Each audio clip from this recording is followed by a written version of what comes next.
Want to know why? Ask how. Howard the Humongous. As hard as it is to believe, America may be on the verge of a new civil war. The last civil war killed more Americans than the First and Second World Wars combined. In fact, more than the First World War, the Second World War, and the Vietnam War. So there is good reason to fear a second civil war.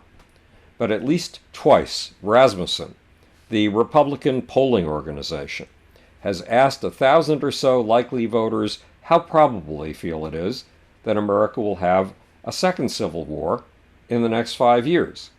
A very strange question. What's stranger is the answer. In both 2018 and June of 2020, roughly a third of these voters said the odds of a new civil war in America are high. And as odd as the notion of a new American Civil War may sound, its likelihood is increasing. Why? Because of a man named Donald Trump. President Donald Trump. According to all the polls, Donald Trump's support is low and it is sinking fast. 58% of those questioned in a new NPR-PBS Marist poll disapprove of the job Trump is doing. A full 49% disapprove strongly. Only 40% approve. Even Rasmussen, a polling organization that backs Donald Trump to the hilt, finds that 53% of Americans disapprove of Trump's job performance and only 44% approve. There are reasons. Among other things, Americans are up against a mortal threat, the threat of the coronavirus. We've had more coronavirus deaths than any other nation in the world.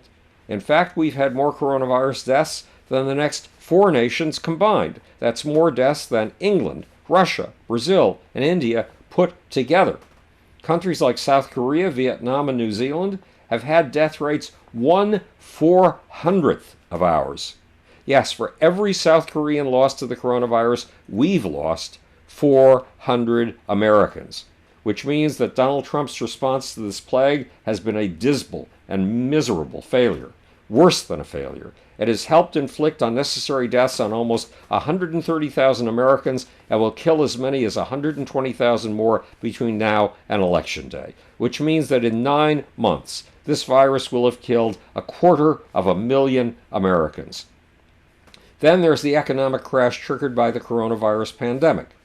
If Donald Trump had begun testing early and ramped it up fast, the odds are that we would not have been forced to shut down our economic engine in order to protect American lives.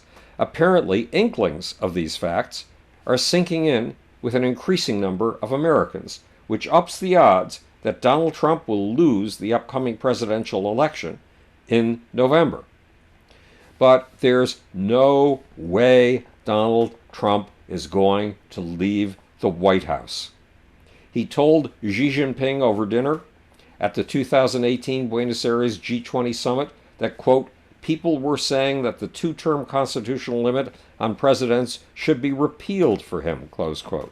In April of 2019, in front of a rally in Grand Rapids, Michigan, Trump joked about serving more than 2 terms as president, telling a crowd that he might remain in the Oval Office for at least 10 or 14 years.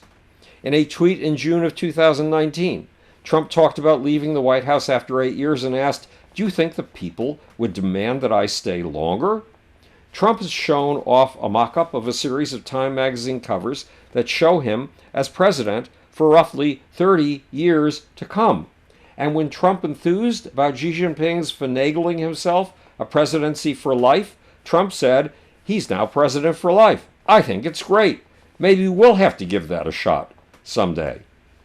Not only does Donald Trump plan to stay for many more years to come, but he wants to install a Trump dynasty. The Donald had his campaign manager, Brad Parscale, float that idea last summer. President Trump seems to envision Donald Jr. and Ivanka following him into the White House as presidents. And for all we know, he imagines Donald Jr. and Ivanka being followed by his 14-year-old son, Barron. What signs are there that if Donald Trump loses the presidential election in November, he is setting us up for a civil war? a civil war in which his assault rifle carrying supporters will fight to keep him in office. In September 29, 2019, Trump retweeted a quote from Pastor Robert Jefferson. Quote, "If the Democrats are successful in removing the president from office, which they never will be, it will cause a civil war-like fracture in this nation from which our country will never heal." Close quote. Right now, Trump and Attorney General William Barr are working to delegitimize Democratic votes in the upcoming election. Because of the coronavirus, 63% of the American public wants mail-in voting. But on June 21st, Barr said on Fox TV, quote, "When governments start adopting these practices like mail-in ballots that open the floodgates of potential fraud, then people's confidence in the outcome of the election is going to be undermined. And that could take the country to a very dark place." On June 22nd, President Trump went even farther. He said, quote, "This will be the election disaster of our time. Mail-in ballots will lead to a rigged election. 2020 will be the most rigged election in our nation's history." In another tweet, Trump stated in all caps that millions of mail-in ballots will be printed by foreign countries and others. It will be the scandal of our times. Then there's another very old Trump message from August 9, 2016. Quote, "If Hillary Clinton, gets to pick her judges, nothing you can do, folks. Although the Second Amendment, people, maybe there is. I don't know." Close quote. In other words, if Trump's assault rifle armed backers do not like the decisions of the democratic process, they should become a Trump militia, a Trump army, and force things to go their way. Do you think Donald Trump would apply that message to an election loss? An election loss, he has told us in advance, will be due entirely to massive Democratic Party voter fraud? I do. This is Howard Bloom speaking to you from the future. It's your job and my job to make. Or, want to know why? Ask how. And now for that infamous, sleazy, slimy, sneaky, sibilant, little off button. I've run out of words that begin with S. I think I found it.